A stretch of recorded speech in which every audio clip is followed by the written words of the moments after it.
morning.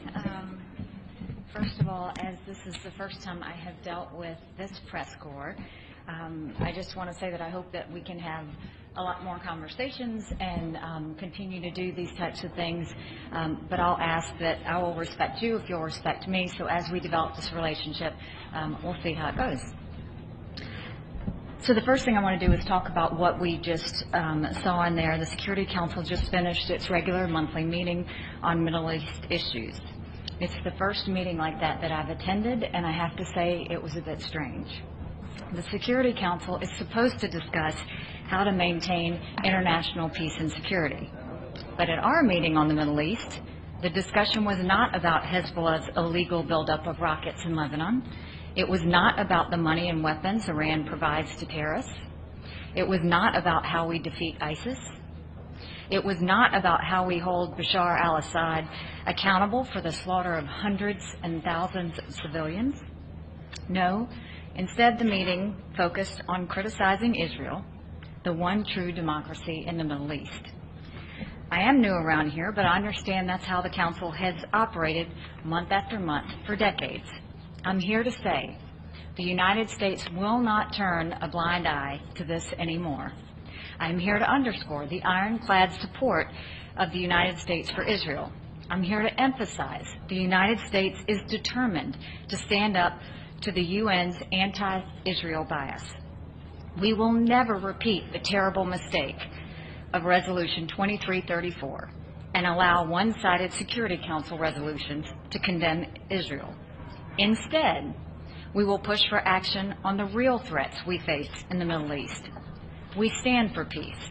We support a solution to the Israeli-Palestinian conflict that is negotiated directly between the two parties, as President Trump reiterated in his meeting with Prime Minister Netanyahu yesterday. The outrageously biased resolutions from the Security Council and the General Assembly only make peace harder to attain by discouraging one of the parties from going to the negotiating table.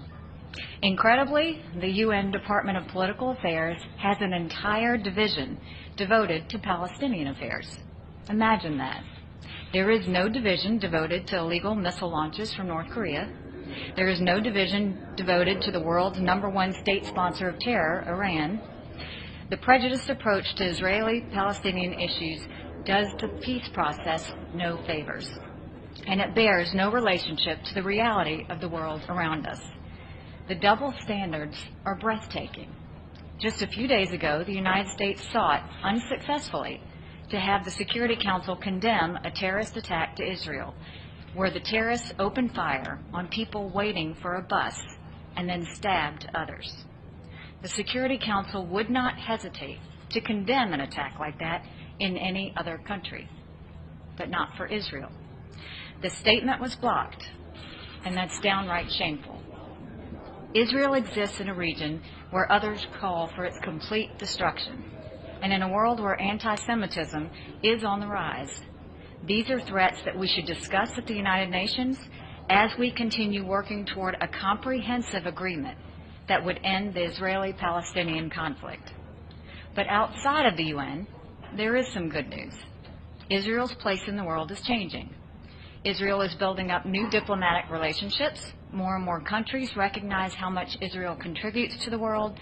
They are recognizing that Israel is a beacon of stability in a troubled region, and that Israel is at the forefront of innovation, entrepreneurship, and technological discovery. It is the UN's anti-Israel bias that is long overdue for change. The United States will not hesitate to speak out against these biases in defense of our friend and ally, Israel.